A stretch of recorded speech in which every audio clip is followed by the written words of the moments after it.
And it's also true, and we'll talk about this a little more, about what it was like to go and listen to music in Vienna.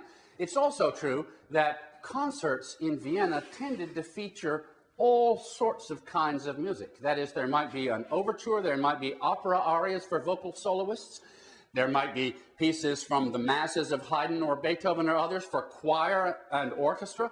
There might be piano music, there might be chamber music, and there might be orchestral music. So it was perfectly normal in a concert for there to be vocal soloists from the opera house, a choir, and an orchestra.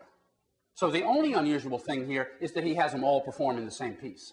But it was very normal to have all of those people in the same concert. Much more normal for concerts in Vienna around that time than it is for us. One of the reasons there are so many wind serenades from the late 18th and the beginning of the 19th century is that a lot of the aristocratic families replaced their orchestras with small ensembles of wind players. And there are a lot of arrangements of the magic flute for 2 oboes, 2 horns, and 2 bassoons, or something like that. It's sort of the modern pared-down version, all we can afford now, of the much grander aristocratic music there used to be. You could also get other irregular kinds of income as a musician. You could give concerts, recitals, benefit performances, and there were lots of things of that kind, and we will want to talk about the kinds of performances that Beethoven himself gave. You gave performances for your own benefit sometimes. If you were a great virtuoso, you might give a performance and play your piano concertos. Mozart did that. Such performances were often called academies. Mozart would say, I am going to give an academy in which I'm going to play my Hafner Symphony and my new piano concerto, and Mrs. So-and-so will sing an aria from my opera or somebody else's opera, and that's what an academy is. Very often for a virtuoso player, but sometimes also for a composer. And in most cases, they're the same person. You seldom play a concerto by somebody else. If a concerto is going to get played, you probably write it yourself and play it yourself. The Gesellschaft der Musikfreunde, the Society of the Friends of Music, continues to exist in Vienna, and there's a big building with those words across the top, built in the 19th century, and it includes now the concert hall in which the Vienna Philharmonic play. The Vienna Philharmonic, as you know, are essentially the opera orchestra.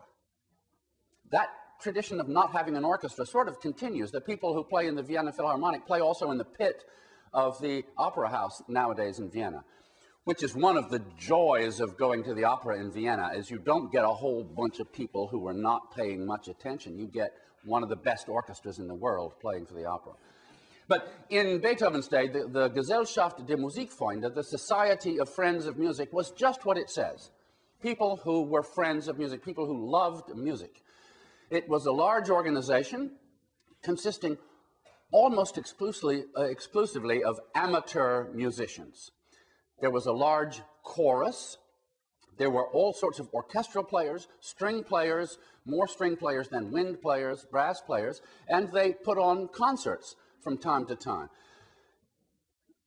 Many of the members were excellent musicians, but they were also lawyers and physicians and court functionaries and people of that kind, people who did not make their living by performing music, but that says nothing about their abilities as musicians. The big chorus, some of the solo singers, the Gesellschaft der Musikfreunde from time to time gave concerts. They actually had a series of chamber music concerts, which is one of the places where you might go to hear string quartets and things of that sort. They also, a few times in the year, gave large concerts, very often of oratorios or large-scale pieces of that kind that require assembling a very large number of people, a larger number of people than work in any one given opera house, or concerts of the more normal academy sort with a variety of different kinds of music, usually large scale. Another place where you might see large-scale concerts, and the reason I mention large-scale concerts is because our concert is a large-scale concert, and we are interested in seeing how such things were arranged, how they looked how people were assembled and so forth, is the Tonkünstlersozietät, the Society of Musical Artists. And this is sort of the musicians' union in its primitive form. It's an association of professional musicians, which exists mostly for the benefit of the charitable support of retired musicians, widows and orphans of musicians, and people of that kind.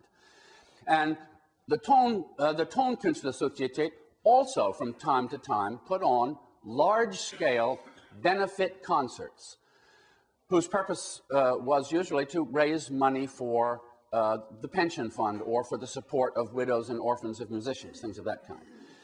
And in those, very often, the participants were professional musicians who were volunteering their time for charitable purposes. One other place where you could see regular concerts was the Concert Spirituel. The French title is there because it's in imitation of the very famous series of concerts that were given in Paris in the 18th century, called the Concert Spirituel, spiritual concerts. These concerts were given in a church, first in one church and then in another church, and they were given during that time of year when the theaters were dark. As you know, in Lent, you can't have opera performances. There are certain other penitential days in which opera houses may not operate, and the anniversary of the death of the previous emperor is a day on which all the theaters are dark and so forth, so that what makes it possible to rent a theater to give a concert, as Beethoven did for his concert, is that there are certain days, certain religious holidays mostly, when the opera house cannot give operas, but can hire itself out for concerts. And the Concert Spirituel operated usually in the Lenten season and gave concerts of religious music. That is, if there were vocal music, it was religious music, and if it was instrumental music, can we tell whether a symphony is religious or not? You can't prove it's not. You can prove that an opera aria that says "I pine and sigh" is not religious, but you can't prove that instrumental music is not. So that is suitable. Here is a diagram of the arrangement of the Concert Spirituel. This is done in the balcony of a church, and so there are certain kinds of space limitations, but including a big organ that's in the way. But one of the things perhaps we can see, and I think this is also reproduced in the book, so you can study it at leisure if you like, but I just want to point out, Solostimmen, the solo voices are here, sort of at the front edge of the balcony. Here is the Kapellmeister. Here's the person who is in charge, who I guess we would call the conductor, though I think the concept is a little different then than now. Over here are all the choral singers, tenors and sopranos, and over here are the other choral singers, altos and basses, and again, the orchestra is in the back. First and second violins, violas and cellos here in the middle, and the winds, woodwind instruments here, and brass and percussion, trumpets and drums, back here. Here again, the solo voices are downstage of the conductor and cannot see unless they sing more than sideways. Here again, the chorus is in the front of the orchestra and stands downstage, if you can just say that way, in a church, from the person who is leading the whole thing. That seems to be the standard arrangement of concerts when there was a chorus and an orchestra. That is, that the chorus was in the front and the orchestra was in the back. It was not so often, though, that there was a Beethoven concert, a concert in which Beethoven's music itself was the central or maybe the only element. But Beethoven had given several concerts in his time, and they're sort of interesting because they give an idea of what an appropriate concert program was like and what Beethoven thought an appropriate concert was like. He had played in a lot of public concerts, but many years ago, he had not given many academies for his own benefit. In 1803, though, he gave a concert. By giving a concert means doing all the organization that you can imagine, in which he performed his oratorio, Christ on the Mount of Olives. his first symphony and his second symphony and played the third piano concerto. Not bad. In 1808, he gave himself a concert in December in the Theater an der Wien, which was partly in recognition of his own contributions to charities. This is a very famous concert, this concert of December 22nd, 1808. It's a remarkable concert. It had two parts. The first part of the concert began with the Sixth Symphony, which was new. And then there was a scene and aria on an Italian text, A Perfido, which he had written for Prague actually 12 years before. He was pretending that this was all new music, and then there was a movement from his Mass in C major. So there we have a symphony, sort of operatic music, mass music, and then he performed a piano concerto. We're not sure which, but we think it was probably the fourth piano concerto. So Sixth Symphony, opera music, mass music, and a piano concerto. That's the first half. And the second half began with what we now call the Fifth Symphony and continued with what was called a Fantasia for piano, which I think will mean Mr. Beethoven coming out and playing on the piano, making up something, or whatever it means to make up something. I'm sure he will have thought a little before he came out on stage about what he might do. But that was one of the things one liked, was to hear the composer at work now. And Beethoven was a great piano virtuoso anyhow. And then that concert closed with the Choral Fantasy, a piece for orchestra and chorus that in some ways is the tonal model for the Ninth Symphony. That's 4 hours of music at the very least.